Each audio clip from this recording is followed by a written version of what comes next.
வீட்ல? ஆமா ஆமா. இங்க வா, என்ன செய்துட்டு இருக்க?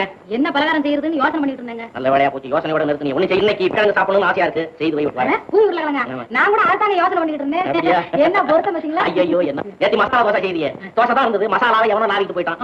பூரின்னா நல்லா செய்யுது. என்ன? சரி, நீங்க உங்க பக்க பிரகாரம் சொல்லுங்க. அது பிரகாரம் நான் செய்யறேன். Very very good. இங்க வா சொல்றேன்.